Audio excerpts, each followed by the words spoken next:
Hoje nós vamos conversar um pouquinho, nós vamos falar um pouquinho a respeito de intimidade, amém? O que nós podemos falar de intimidade? Eu já vou pedir desculpa se a minha voz falhar, mas eu estou vindo de uma semana de viagem, de muitas visitas de vendas, então eu falei demais essa semana, então se falhar, me desculpem, eu já peço perdão antecipado, queridos. Mas nós vamos falar um pouquinho a respeito de intimidade. E o que é intimidade, né? A intimidade, assim como qualquer relacionamento, seja ele de casal, seja ele de amizade, ela requer tempo. Na próxima sexta-feira, eu e o pastor vamos completar 21 anos de casado. E pra gente ter intimidade levou tempo. Levou tempo. Por quê? Porque nós precisávamos nos conhecer. Nós precisávamos entender o que um e o outro gostava. Até onde eu podia ir que não machucava ele, até onde ele podia vir até mim que não me machucava. Então nós crescemos no relacionamento devido a nós termos tempo. E o nosso relacionamento com o Senhor é da mesma forma. Nós precisamos ter tempo com Ele. E nós temos dificuldades de construir esse tempo com Deus. Né? Porque nós confundimos e nós acreditamos que relacionamento, que intimidade com Deus é eu estar na igreja, é eu estar no altar. As igrejas mais modernas de hoje em dia, elas têm cultos no domingo e às vezes um no meio da semana e só. Na minha época, eu sou novinha, mas na minha época, nós tínhamos culto segunda, terça, quarta à tarde, quinta à noite, sexta da libertação, sábado à noite, domingo de manhã e domingo à noite. E tinha escola bíblica ainda no meio de tudo isso. Nós nós passávamos mais tempo na igreja do que nas nossas casas, né? Mas isso não era relacionamento. O relacionamento, a minha intimidade com Deus era o tempo que eu entrava no meu quarto e eu ia falar com o Pai. Porque o relacionamento entre você e Deus é quando você fecha a porta e ninguém vê. É só você e Ele. Ali não tem maquiagem que te esconda, não tem roupa que te esconda. Ali você é você, com as suas fragilidades, com os seus defeitos, com as suas dificuldades. E nós vamos falar um pouquinho a respeito disso. E eu queria que você abrisse sua Bíblia lá em 2 Reis, no capítulo 4. Lá em 2 Reis, capítulo 4, nós vamos encontrar a história da Sulamita, da mulher de Sunem. Lá no versículo 8, diz assim: certo dia Eliseu foi a Sunem, onde uma mulher rica insistiu que ele fosse tomar uma refeição em sua casa. Depois disso, sempre que passava por ali, ele parava para uma refeição. Em vista disso, ela disse ao marido: sei que esse homem que sempre vem aqui é um santo homem de Deus. Vamos construir lá em cima um quartinho de tijolos e colocar nele, repita comigo, uma cama, uma mesa, uma cadeira e uma lamparina. Para ele, assim, sempre que nos visitar, ele poderá ocupá-lo. Quando a Sulamita pediu para seu esposo construir o quartinho, ela estava pedindo que ela queria mais da presença de Deus na casa dela. Naquela época, Deus ele não se manifestava como ele se manifesta hoje para nós, na face a face. Ele se manifestava através dos seus profetas. Então, ter o profeta na sua casa significava ter a presença de Deus na sua casa. E era isso que ela queria. Ter a presença de Deus. Quarto, ele fala de intimidade de relacionamento. Nós só levamos para dentro do nosso quarto as pessoas em que nós temos intimidade, as pessoas em que nós confiamos. Não é qualquer um que vai para dentro do nosso quarto, não é qualquer um que acessa a nossa intimidade. São pessoas específicas, são pessoas especiais. Uma cama, uma mesa, uma cadeira, uma lamparina. Sua vida com Deus é o início de tudo. Se você não tem uma vida com Deus, não adianta você querer estar no altar, porque você não vai conseguir. Se você quer tocar, mas você não tem uma vida com Deus, não adianta, porque você não vai conseguir, vai ser palavras soltas ao vento. E nós vamos falar de cada um desses elementos. E nós vamos começar, então, pela cama. Cama é um lugar de descanso. Nada melhor do que a gente chegar e deitar na nossa cama, depois de um dia difícil de trabalho. Eu fiquei a semana toda fora, lá em Porto Alegre, por mais que a gente fique em hotel, quando eu cheguei na minha cama, eu dormia a noite toda.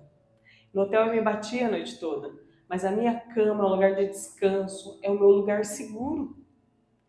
É o meu lugar onde eu divido com o meu esposo, é o meu lugar onde ali nós temos a nossa intimidade, é o lugar onde nós temos a presença do Senhor. E relacionamento, segundo o nosso amigo Aurélio, diz que é uma ligação afetiva, profissional ou de amizade entre as pessoas, que se unem com o mesmo objetivo e os mesmos interesses. Será que os interesses que o Senhor tem, os objetivos que Ele tem para a sua vida, é o que você tem? Será que você sabe quais são os objetivos? Qual é o propósito que Deus tem para a sua vida? Querido, não tem nenhuma outra forma de você descobrir se você não tiver intimidade e relacionamento com o Senhor. O meu relacionamento com Deus, ele é puro, porque eu não consigo colocar máscara perante o Senhor. Eu não consigo chegar perante o Senhor e dizer que eu sou isso, que eu sou aquilo, porque Ele sabe quem eu sou. Então, é o relacionamento mais íntimo. Nem o relacionamento que nós temos com o nosso marido, com a nossa esposa, é tão íntimo quanto o relacionamento que nós temos com Deus. Porque ali eu sou simplesmente filha. Porque ali eu sou simplesmente eu. E que gostoso que é quando a gente vê um filho que corre para o braço do pai e confia no pai. Né? Um filho, a Mariana tem o costume de sair correndo e pular no Cristiano. Hoje ele já não aguenta mais pegar ela porque ela está muito grande. Mas quando ela era pequenininha, ela saía correndo e se jogava. Por quê? Porque ela tinha confiança no pai. Esse é o lugar que nós devemos ter a intimidade e é o lugar onde nós vamos sempre encontrar descanso. A cama é o lugar que representa, o lugar onde nós podemos encostar a nossa cabeça, confiar no Pai. Sabe por quê? Você já viu uma árvore, um galho, brigar com a árvore para dar fruto? Não. Porque ele simplesmente está ligado à árvore. Isso é da natureza dele. Quando nós somos ligados com o Senhor, é da nossa natureza dar frutos. É da nossa natureza nós florescermos. Então nós não precisamos brigar. Ali nós só descansamos. Ali nós só precisamos esperar no Pai. O problema é que essa geração é uma geração acelerada, preocupada e ansiosa. Lembra de Marta? Lembra de Marta e Maria? A ansiedade dela fez com que ela não aproveitasse o melhor que Jesus tinha para ela. Fez com que ela esquecesse disso com as preocupações do dia a dia. E o que acontece conosco é isso. Nós esquecemos do nosso relacionamento, da nossa intimidade com Deus devido à correria do dia a dia. Às vezes você deita na cama e fala, não li a Bíblia hoje. Esqueci do meu devocional. Eu estou numa correria bem grande. A última vez que eu ministrei aqui, eu falei a respeito que eu fui promovida na empresa. Eu estou numa correria tão grande, que nesses dias que eu estava lá, teve um dia que eu fui dormir meia-noite. E aí quando eu deitei na cama, eu falei, Senhor, me perdoa, porque hoje o dia foi impossível de fazer qualquer outra coisa. Mas eu levantei da minha cama, eu ajoelhei, eu orei e agradeci ao Senhor. Pedi perdão por não ter conseguido parar aquele dia. Porque as preocupações, porque a correria, porque a ansiedade faz com que a gente se esqueça. E quando nós conseguimos descansar, depois disso, aí o Senhor começa a trabalhar conosco. E aí, nós vemos o Senhor, a hora que nós descansamos nele, começar a revelar as coisas para nós. E a mesa, ela é isso. A mesa, na mesa, você partilha o pão, você divide a presença e o Senhor fala diretamente com você. Não tem profeta falando no teu ouvido. Não tem pastor falando no teu ouvido. É você e Deus. A gente vai ver um exemplo disso lá em Lucas 24.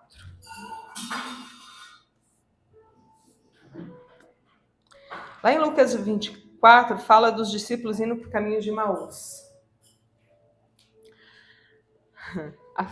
Os discípulos foram homens que andaram com o Senhor, que vivenciaram os maiores milagres do mundo. Quem me dera poder ter visto Jesus fazer metade daqueles milagres que ele fez.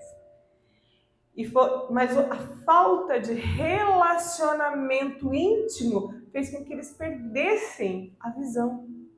Mas a mesa, ela te reconecta de novo na visão, na revelação, no propósito que Deus tem para a sua vida.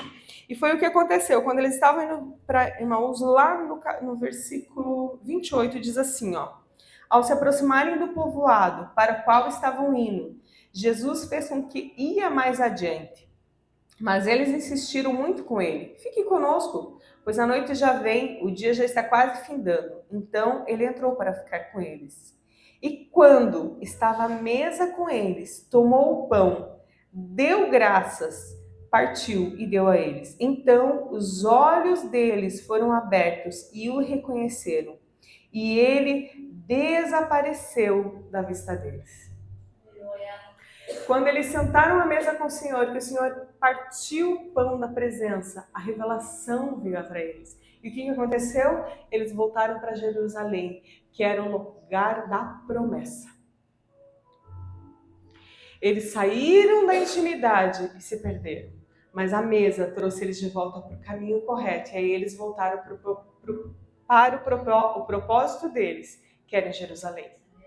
É isso que o nosso lugar de intimidade, a mesa traz. Quantas pessoas nós curamos a mesa? Quantas pessoas a gente tem por princípio sempre sentar à mesa com as pessoas lá em casa e orar e conversar e tomar um café? E quantas pessoas não saíram dali abençoadas? Porque primeiro Deus cura nós, para que a gente possa curar as pessoas. Não tente curar alguém se você está ferido, porque você vai indicar o caminho errado para essa pessoa. Isso é bíblico. Primeiro você se cura, para depois você curar. Você vai viver com Deus, quando você senta à mesa com Ele, uma revelação direta. Sem precisar de ninguém, sem precisar ouvir as pessoas, sem o barulho das multidões. Se você acha que está no lugar errado, é hora de você sentar na mesa com o Pai. É hora de falar, Deus, eu estou sentada aqui, fala comigo. É hora de você partilhar da presença dele. É hora de você chorar. Senta na mesa, pega a sua Bíblia, pega um papel, pega uma caneta, abra, começa, Senhor, fala comigo agora, revela a sua palavra. Tem gente que fala assim, eu não entendo a Bíblia, eu não consigo entender o que a Bíblia fala, é tão confuso. Começa a pedir revelação direta do céu e o Senhor vai te dar essa revelação. O terceiro utensílio que nós vemos ali é a cadeira. E talvez esse seja o mais difícil dos utensílios. Sabe por quê? Porque a cadeira, ela representa caminhar sobre a autoridade de Deus. Mas entenda que é na autoridade de Deus e não é na nossa. Entenda que quando você for orar, você não vai dar ordens ao Deus, você vai obedecer. A palavra do Senhor diz que você chama o Senhor de Senhor, Senhor, mas não obedece. Hebreus 4,16 diz, a cadeira é como um trono. E o trono precisa estar no seu relacionamento com Deus. Você entender quem é Deus na sua vida. Não é você que dá ordem para Deus, é você que ouve a voz de Deus. Aí Deus fala para você assim, você tem que ir lá pedir perdão pro seu irmão. Você fala, não vou. Que autoridade é essa? Aí Deus fala para você, você tem que doar todas as suas roupas. Não dou. Em 2017, eu ganhei uma bicicleta de presente da empresa que eu trabalhava naquele sorteio de final de ano. Eu fiquei feliz da vida, né? Poxa, uma bicicleta. Aí o Cristiano chegou para mim e falou assim, amor, vamos doar essa bicicleta? Novinha, na caixa. E a pessoa que ele ia doar era uma pessoa que meu coração não era favorável. E aí eu falei assim, Deus, a minha bicicleta não! Mas aí Deus falou, doa. Doa. E eu doei a bicicleta. Por obediência. Pela Sônia, não. Mas por obediência. Porque eu preciso ouvir a autoridade de Deus. O que Deus tem na minha vida. O que Ele tem para mim. Quantas vezes a gente está lá, ganhou algo. O Cristiano, uma vez, ele ganhou um celular. E aí ele falou, oba, ele estava sem celular. Ele falou, oba, ganhei um celular. Aí Deus falou para ele, mas não é para você. É para o fulano. É difícil. É difícil. Mas quando nós andamos em obediência, o Senhor, Ele começa a transformar aquilo e Ele começa a fazer as coisas ficarem leves. E aí quando você começa a viver na obediência do Senhor, as coisas fluem. Quantas pessoas eram para estar no altar ministrando, mas por causa do seu eu não querem estar aqui? Por causa, não, mas hoje eu tenho que ir lá no cabeleireiro. Não, hoje eu tenho que fazer a unha. Não, hoje eu vou sair com fulano. Não, hoje vai passar o último capítulo da novela e eu preciso assistir. E trocam Deus pelas outras coisas. Trocam Deus pelas coisas erradas. Tira a autoridade das mãos de Deus e faz na força do seu braço. Quando você dá autoridade a Deus, Deus ele vem com um trono de misericórdia sobre a sua vida. E aí esse trono de misericórdia faz com que os sonhos que você tem comecem a acontecer, porque você vive a autoridade e o propósito de Deus para a sua vida. E por último, a lamparina. Salmo 109, 105, Salmo 119, 105 fala: lâmpada para os meus pés é a tua palavra e luz para os meus caminhos. Nós podemos ter o quarto, a mesa, a cama, a cadeira, mas sem luz nós não enxergamos. E sem luz, quantos aqui no escuro não bateu o pé, machucou o pé, não caiu, não tropeçou, não trombou? Sem luz a gente se machuca. Se você não conhece a palavra, você é cego. Você não precisa decorar Gênesis, Apocalipse, não. Mas você precisa conhecer quem é Deus. E você conhece Deus através da palavra. É a palavra ela é viva. Eu achei muito engraçado, toda sexta-feira de manhã a gente tem reunião do comercial. E essa sexta-feira nós estamos com 10 pessoas novas na equipe e o meu gerente estava lá falando, olha, esses são os princípios da empresa, falando dos princípios, valores, do que a empresa espera. E um dos princípios é, saiba servir. E ele virou e falou assim, e ele não é cristão, tá? E ele virou e falou assim, esse princípio é um princípio que está na Bíblia. E aí eu falei, uau, as pessoas do mundo sabem os princípios da Bíblia e muitas vezes nós não sabemos. Então nós temos que conhecer, porque se você não conhece, qualquer doutrina que te falarem, você vai atrás. E aí você começa a fazer coisas que você acha que é correto. Quantas pessoas cristãs eu conheço que no final de ano vai lá na praia pular ondinha, porque diz que se pular não sei quantas ondas vai ser abençoado o ano todo? Uma heresia. Quantas pessoas... Eu conheço algumas religiões que você não pode tomar banho. Se você tomar banho por um certo período de tempo, você não vai ser abençoado. E aí você é levado por essas doutrinas, porque você não conhece isso. A minha Bíblia, o meu pastor, ele é limpinho. Ele toma banho todo dia. Então eu preciso conhecer ao meu Pai, ao Deus que eu sirvo. A luz, ela tem um poder incrível. Como é ruim quando acaba a luz na casa da gente, né? Acabou a luz, poxa, e agora? Não dá para fazer nada. Você tem que ficar sentado esperando a luz voltar, pegar uma vela e acender. E quando a gente acende a vela, já clareia. Já é outro ambiente, né? Coloque luz, coloque palavra na sua vida. Declare a palavra de Deus. Quando a situação está difícil, vai lá, abre em Provérbios. Quantas palavras lindas nós temos em Provérbios. Quantas promessas nós temos na palavra do Senhor. O Senhor é o meu pastor, de nada terei falta.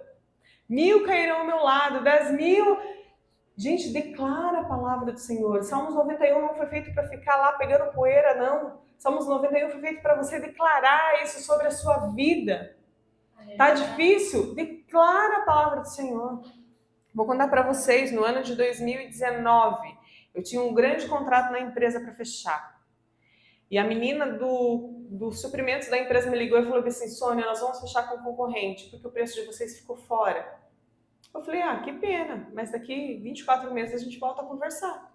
É o normal de vendas. Mas eu fui orar.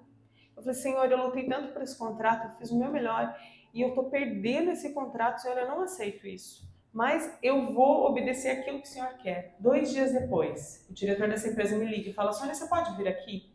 Eu cheguei na empresa às 9 horas da manhã. Eu saí de lá às 4 horas da tarde, com o contrato assinado.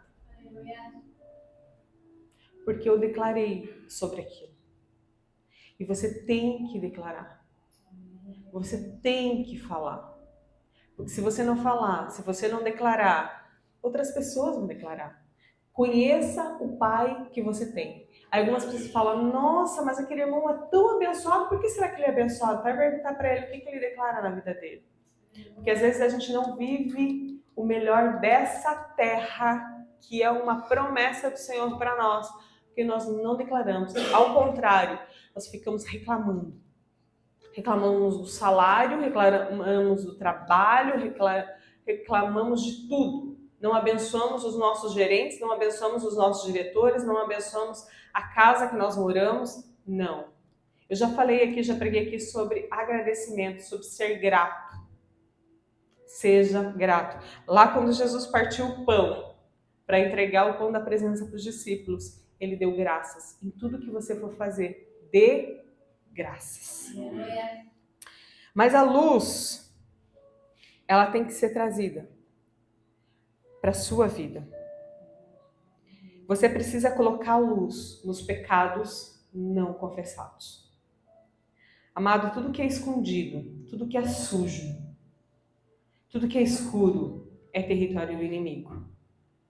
Se você não traz a luz, o inimigo vai sambar em cima da sua cabeça. Você precisa trazer luz. Aí você vai me dizer, mas luz o que, pastora? Quantas pessoas invejosas nós temos na igreja? Tem inveja do pastor, tem inveja do carro que o pastor tem. Sabia que isso é um pecado? E você tem que confessar de coração aberto. Sem mágoa, o pastor não vai ficar triste com você. Você vai chegar para ele e falar, pastor, eu tenho inveja de você. Para que ele possa te perdoar e orar por você. Vícios. Quantas pessoas vêm na igreja, mas de segunda a sábado, ela sofre com algum tipo de vício? Eu não estou falando só do vício de bebida, álcool, tem muita gente que tem vício na pornografia, vício de jogos, tantos vícios que nós temos nesse mundo.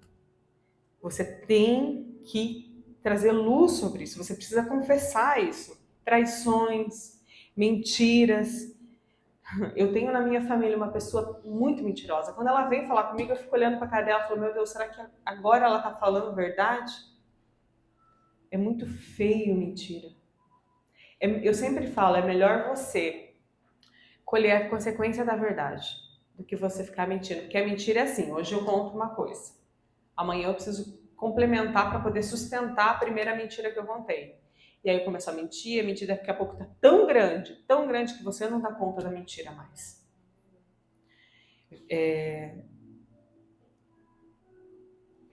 Pecados, no geral, você precisa trazer luz sobre eles. Se você não confessa, o inimigo ele vai te destruir. E você vai virar escravo dessa situação. E aí você vai falar, tá, mas como que eu vou trazer luz a essa situação? Se cerque de pessoas que te sustentem em tempos difíceis. O que é isso? Peça a Deus os amigos dele. Fala, Deus, eu preciso confessar. Vá para o seu pastor. Fala, pastor, olha, eu estou passando por uma situação assim, Ou no passado eu cometi isso, eu nunca confessei isso, eu preciso confessar. Muitas pessoas vêm para Deus e nunca confessaram os pecados e aí tem a vida amarrada. Confesse a Deus, confesse. Confesse com alguém que possa orar por você, abençoar a sua vida e que possa te acompanhar.